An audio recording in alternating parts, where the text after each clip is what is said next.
XFL Jim here to recap Week 3 for you. Let's get into it.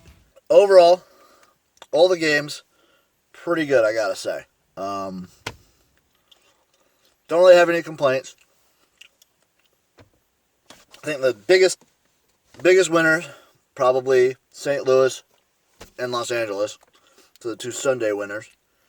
Biggest losers, probably New York and D.C., the two losers on Sunday. Honestly, Tampa actually might be in the winner category too, because they do not look like the worst team anymore. Thank you, Rats. Anyway, overview of the week. Another blast. Some really tight games on the Saturday slate, and some kind of blowouts on Sunday. Kind of a reverse of Week 1 in that regard, but it was a blast. I had a great time with them. I love these teams' personalities that are starting to emerge and kind of take stage and things like that. It makes the league so good. Okay, main takeaways. Power rankings are shook. If you know how to rank these teams, be my guest, because the other main factor for me is the beauty of the league is just showing itself off. The access we get to these players, the emotions that come out of it, these players promoting themselves, highlighting themselves, and just the beauty of football in the spring brings almost brings a tear to my damn eye. Like, in my garage, just crying, happy tears, shotgunning beers. That rhymed. Let's get into it. Let's get to the games! Okay, guys, the first game we're talking about is the Houston Roughnecks facing off against the Tampa Bay Vipers. And it was a surprisingly good game. Tampa Bay kept it close. They scored their first offensive touchdown of the season. Yay for them. And Mark Trestman, not our coward of the week this week. Let's get into the game. So, home crowd starting off. Looking pretty weak there for Tampa. Didn't really see a whole lot of people in the audience, but they made a decent amount of noise for how many they did show. And apparently Tampa, the Vipers didn't really need them because they looked pretty good out there, gotta say. Quentin Flowers, Taylor Cornelius, both looking good. Really wish they would have stuck with one or the other instead of trying to swap back and forth all the time. Not really a fan of the QB swapping. Doesn't work in my garage league when I'm trying to swap in the fresh 21-year-old for the 33-year-old alcoholic. It's not going to work for the XFL. That's neither here nor there. This was an interesting game from the get-go just because it's Jerry Glanville versus June Jones. Jerry Glanville, obviously the defensive coordinator for the Tampa Bay Vipers. June Jones, the head coach and the main offensive mind behind the Roughnecks. These two have known each other for years. They both know each other's systems. Which made this really interesting. In that regard, I was really excited and happily surprised with how Tampa Bay's defensive line just sped around the field, really getting to P.J. Walker. They did a good job of trying to get him uncomfortable. Not that it really mattered because the guy still gets 4 touchdowns, and he had that one incredible play where they almost had him, and he fumbles, and then still ends up scoring. Expect under. Fumble the snap. Walker picks it up. Now trying to turn something out of nothing and into the end zone for the most unlikely of touchdowns. What do you do against this guy? P.J. Walker is like a cheat code. The guy's insane. I'd probably say P.J. Walker and Cam Phillips are probably the best duo wide receiver QB combo. There just doesn't seem to be much any defense can do to stop these guys. It's nuts. Houston's defense not looking fantastic against this Tampa Bay offense, which, I mean, to be fair, it wasn't extremely surprising. Their defense hasn't looked great throughout the season so far. But Tampa Bay's offense actually got clicking and was pretty fun to watch until the fourth quarter there. Houston's defense comes up when it matters. Really good to see him do that. Mark Trestman, congratulations. You are not our coward of the week this week. You were doing good. You were going for fourth down. You were making stuff happen, and I really liked watching that. Houston, I also had to commend their running game. Pretty powerful. James Butler was a good force for him there. Houston, on their first road game, they could have looked better. They looked fairly decent, but they could have looked better. I'm going to take this game as more of a positive for Tampa than a negative for Houston, because if Tampa Bay can look like this the rest of the season, they might be able to get themselves a playoff spot. It'll be interesting to see them versus a team like St. Louis in the East, but you never know. Want to commend a couple plays, some sick plays for Houston. That incredible P.J. Walker play where he almost gets tackled and then ends up passing, like making a crazy pass to Cam Phillips, of all people. Walker and company, trailing by a field goal deep in their own territory. Here's Walker, steps up and throws. Ball was tipped, and it's caught. Racing down the sideline is who else but Cam Phillips for the touchdown. The one where P.J. Walker almost fumbles the ball, ends up running in for a touchdown. The crazy 80-yard bomb, the first touchdown for Houston, nuts. Basically, I'm going to highlight every Tampa Bay touchdown, too. It's been 2 weeks coming. They deserve every offensive touchdown to be highlighted. So here's Tampa Bay's offensive touchdowns. I agree with that call on the personal foul. Those are the hits we thought the XFL wants to have in the game. Keeping it. Quentin Flowers. That's the first offensive touchdown of the season for the Tampa Bay Vipers. Flowers gives it to Tolliver. Crashes into the end zone. Just got that away. Cornelius trying to bang home in that big frame into the end zone for the touchdown. That's just a defensive penalty, of course. Cornelius will throw for it, and it is caught. Had a decision to make, strong safety. Guessed wrong. Out to Williams in the flat. To the 10. In there. That'll take us into our players of the game. For Houston, obviously you have to highlight P.J. Walker. The guy was insane. 24 for 36 passing. 306 yards. 3 passing touchdowns. 1 rushing touchdown. The guy does it all. Like, P.J. Walker's basically, he's this league's quote-unquote Pat Mahomes. Also, in regards with that, in tandem with that, you have Cam Phillips, 3 receiving touchdowns, a bajillion yards, almost 200 yards. The guy's averaging almost 25 yards a catch, and he's just insane. He was a stud at Virginia Tech, and then after an injury kind of sidelined him at the Combine, he just kind of floundered around on some NFL practice squads. This guy is going to get a shot. He better get a shot. He's been insanely good. And then third for Houston, I want to highlight James Butler, their running attack. 72 yards, over 10 yards per rush on average.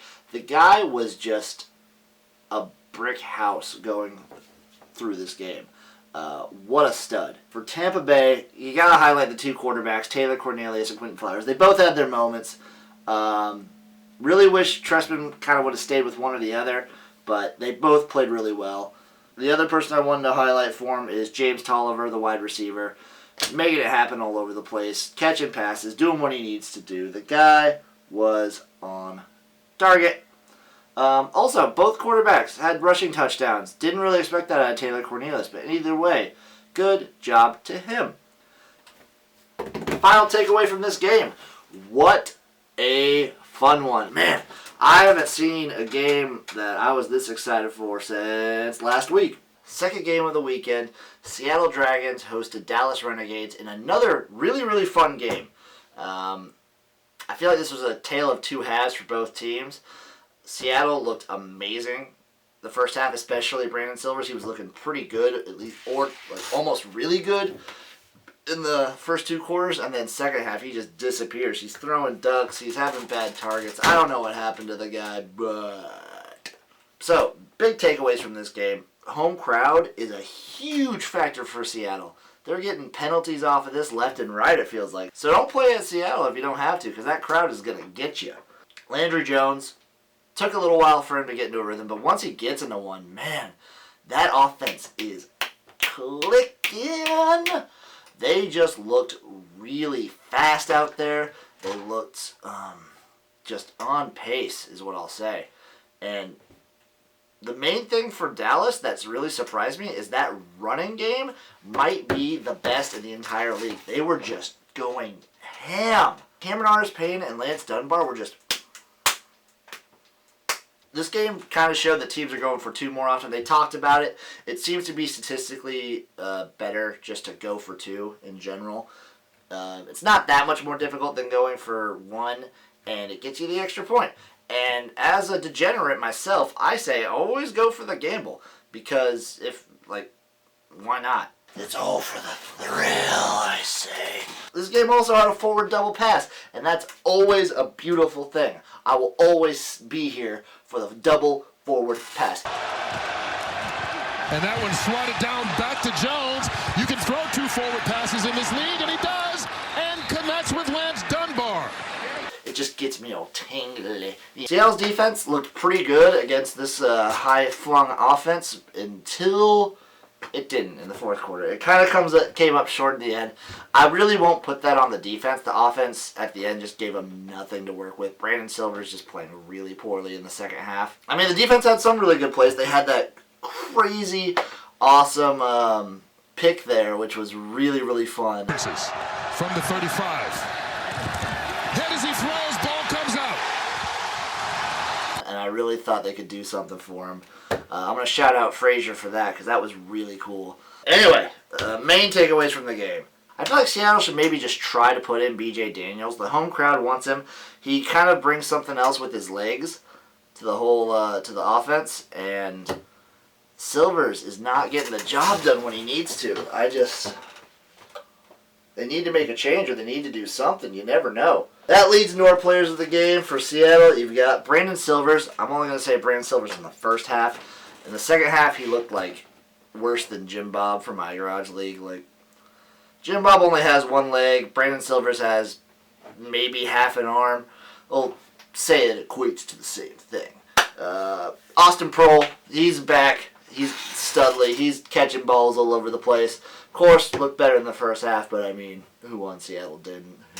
And then Steven Johnson and Marcel Frazier. The Seattle defense in general, it's going to be a scary defense. I feel like this defense combined with that home crowd advantage could really help Seattle kind of maybe vie for possibly second in the West. They played Dallas fairly close, and that's what Brandon Silver's looking really weak there in that second half. Players of the game for Dallas. Obviously, you have to highlight Landry Jones. The guy looks studly. He reminded me of a young me back in my early garage days when I was budding 16-year-old, just crushing my first beer and scoring my first touchdown, crushing that table. It's a thing of beauty. I think maybe this summer I'll show you guys how you actually play garage ball. But he was just, once he's on a rhythm, he's dissecting defense, he's like flinging it like a madman. Landry Jones showing off why he was one of the poster dudes of this league. The guy looks studly. Donald Parham, a great wide receiver, just catching things all over the place, making plays happen. You love to see it. You love to see explosive plays out of this nice Hal Mummy offense. And then you also have to highlight Lance Dunbar and Cameron Artis-Payne. This rushing attack, Cameron Artis-Payne specifically, but both these guys were amazing. I didn't expect Dallas's run game to be as strong as it is. Maybe that's on me, but like, these guys are great. Like, Cameron Artis-Payne went for 6.2 yards per rush. What the hell are you doing? On 13 carries? Like, what the hell? I feel like if Hal Mumby can kind of incorporate a more balanced rushing, passing attack into his offense, Dallas looks to be a really, really scary team. And when they come and play Houston, that is going to be a game that makes me want to just scream. And so I will.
Okay, in the last game of the weekend, you have DC Defenders traveling all the way to Los Angeles to face off against the Los Angeles Wildcats. And they just did not show up. Might as well call them the Defenders and take the D out of their name completely because their defense was non-existent. And the Wild get their first W, and it is a statement. Just steamroll from the get-go. This game wasn't even close from minute 1, it felt like. Wildcats just took it and ran away with it. Josh Johnson looking fantastic. Cardale Jones, no touchdowns, like 4 interceptions. He just looked flat out terrible. Crazy. Last week, people, like me included, were trying to get this guy MVP-esque. I mean, PJ Walker's still probably the best quarterback. Cardale Jones looked great. And then this week, he just collapses. Like, ugh. LA looking fantastic, having a great time out there, doing flips. The interviews are great. Out of the backfield, Carter with blocks. Carter flipped into the end zone. Hey, he told Jenny Taft if he could get there one more time, he'd do a flip. This time, he delivered. Winston Moss not letting people into his club. He even kicked out some. So this guy is a very serious club owner that you do not want to get on the wrong side of. I'm going to say that right now. Do not get on Winston Moss's bad side. This game, like the other Sunday game, was very chippy. Couple fights, couple words being exchanged. I'm all here for it. Football's a very emotional sport. Give me more of that. This one had a blocked punt. Oh, it's blocked. And LA recovers inside the 5. And I always got to shout out blocked punts because whenever you're punting for it, you're at least a little bit a coward, and I don't like you. Mark Wet King, you're kind of excluded because you got some real big swagger to you. But don't like punting, and blocked punts are the best. DC, I can't tell if DC looked bad because it's them on the road for the first time and they had to travel all the way across the country, or if it's because they only looked good versus Seattle and New York, 2 of the bottom 4 teams. Hard to tell. I think it's a little bit of both. Maybe we all had DC a little bit overhyped, but man, did not expect this out of this game. Players of the game. Let's start off with DC. We got Nick Brissett. He was a workhorse. He was trying to get him some stuff. Their running game was looking pretty good, mostly throughout the game, especially later, but that could be LA just kind of easing up because they were so far ahead. But Nick Brissett looked good. I'll give him that. Donnell Pumphrey also looked good. Both these running backs for DC looked good. It's just hard to kind of shine when your quarterback is really playing that poorly. Speaking of which, Kari Lee, I'm going to shout him out. Had some really good moments, but again, when your quarterback throws no touchdowns and he's just kind of looking terrible out there, it's hard for any receiver or tight end to get anything going. And then Scooby Wright, you know what? Scooby Wright was all right. That's what I'll say. Scooby Wright, all right, because this defense did not play good. I don't care if your offense is playing as bad as they did.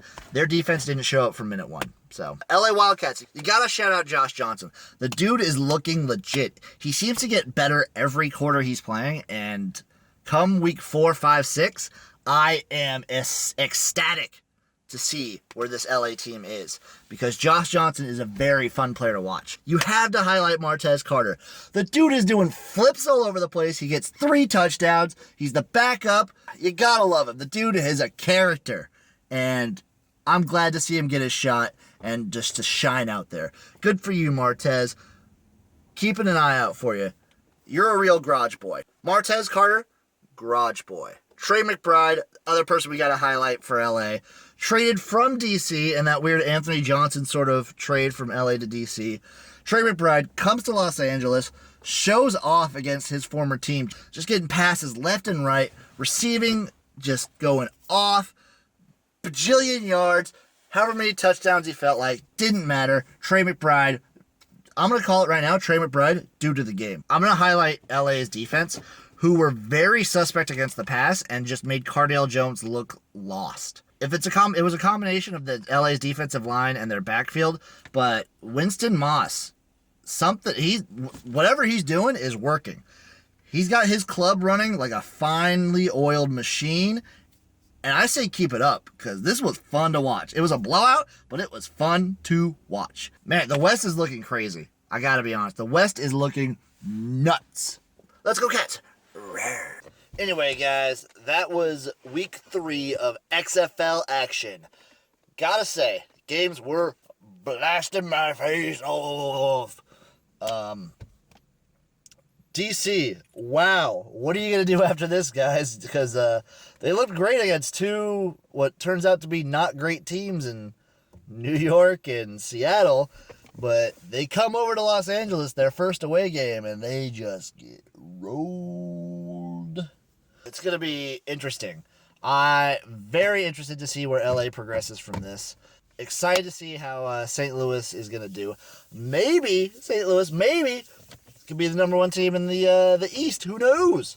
Let's do one takeaway for each team from week 3, and then I'll get into my power rating. So takeaway: New York Guardians, scrap it and start over. I don't know if you need a different quarterback, a different offensive coordinator. You need to change this offense from the ground up because it ain't working, guys. Tampa Bay, momentum. Carry this momentum. Carry the momentum from week 3 into week 4. You played the number 1 team. You have to play DC coming up, but they look fairly suspect. I don't even know how to pick this game anymore. Momentum for Tampa. Just keep this going. And stick with a quarterback. Let them get momentum. Let your quarterback get momentum as well. Seattle, clean it up. Clean up your play, Brandon Silvers. First half versus the Renegades, Silvers looked good. And then second half, he just disappeared. So either he needs to clean up his play or I want to see BJ Daniels get involved. Seattle, clean it up. DC, what the hell, guys? Short-term memory. We'll go with that. Forget about this week and just move on because they looked terrible week 3 against LA. And I don't know. They face Tampa coming up, and they have a week to practice, but they just need to forget this one and move on. Los Angeles, cohesion. You need to keep this stuff going. They were killing it on Sunday. They just need to ride this. Similar to Tampa, just keep this momentum going. Although LA, I feel like it's less momentum and more just team chemistry and Josh Johnson coming into his own. So I'm going to say cohesion for Los Angeles. Similar to Dallas, just kind of one foot in front of the other. Just keep Landry Jones moving on. Domino effect. They're just going to keep getting better and better and better. Maybe by the end of it, Dallas might be the number 1 team. Who knows? They got the showdown in Texas next week, so that'll be exciting. St. Louis. Wow, guys. You just need to kind of stop shooting yourselves in the foot, and you might be the number 1 team. Also fun. This team is, to me, the most fun team to watch. St. Louis Battlehawks are just fun incarnate. I want to keep watching them. They play in a giant garage. They pound seltzer. They pound beer. How can you not love this team? Cool! And Houston Roughnecks, finally. Keep it up. PJ Walker, dude's a stud. Cam Phillips, stud. You got studs on the offense. But keep it up on offense. Clean it up on defense. Because your defense looks a little suspect against the Tampa Bay Vipers. And you can't have that when you play the Dallas Renegades. You just can't have it. Oh, that week 4 is going to be bomb. I'm very excited. But those are my takeaways for all the teams. Let's get into the power rankings. Team number 1. You know what? This week, changing it up. We're going to go from the bottom to the top. No, we're not. Team number 1. Houston Roughnecks. Still number 1 for me. They look great. That offense is still the best in the league, I think. And they haven't shown anything to warrant to me to be knocked off that number 1 spot. Number 2, St. Louis Battlehawks, everybody. They are fun. They are great. If they stop shooting themselves in the foot, they can beat anybody. Number 3, I'm going to have DC. I'm going to keep them pretty high. I know they just got really beat up here, but I'm thinking this is maybe the Ohio State element of Cardale, just getting one blowout every year and then being able to just come in through and steamroll everyone. So I'm not going to drop them too far. I'm going to drop them from 2 to 3, but wait to see where they go from there. Number 4, Dallas Renegades. They're neck and neck with DC right now. This team This team, if they keep up like this with this rushing attack, they are going to be good. Capital G, good. Number 5, LA Wildcats. Similar. This middle section right here is very close. They're all very close to each other. Don't know what to tell you. There's not really much that separates Dallas from LA, Dallas from DC. Even maybe if LA went to DC, that'd be a reverse game or it'd be way closer. It's super hard for me to tell. You have the any given Sunday element to it too. Number 6, Seattle. They're close with Tampa, but I gotta give the edge to Seattle right now. Their defense has impressed me just a little bit more with who they've played. I mean, they did just get blown out. Man, I don't know. I'm gonna stick with Seattle just because I heard Aaron Murray is gonna be the starter coming up, and I don't trust Aaron Murray. So, Seattle. 7, Tampa Bay. They looked good against Houston, which I don't know about anybody else, but I did not see that coming. So, Tampa Bay got a good defense, got a good offense. This team can come up and bite people. Vibrant bite. But for real, I feel like with Quentin Flowers or Taylor Cornelius, if they just stick with a quarterback, maybe even Aaron Murray, I don't know. I don't trust him, but maybe. This team could be good. So watch out for the Vipers. And then last place right now, you have the New York Guardians. They look out of sorts. This offense is terrible. Terrible. I don't know if it's the quarterback, the offensive play calling, or what, but they just look bad. And it's not helping the defense. The defense looked weak in week 3 too. And I have just this nagging suspicion that the offense is what's causing it. But man, they look bad. So, bottom ranked team, New York. So, in order, Houston, St. Louis, DC, Dallas, LA, Seattle, Tampa, and all the way at the bottom, the New York Rats. Don't know what else to say. Had a great week 3. Hope week 4 can be as exciting. I'm really hoping for these close games, guys. There's some interesting rivalry games set up here. LA's traveling to Tampa. Houston and Dallas are playing each other. Very, very excited. I don't know what else to say.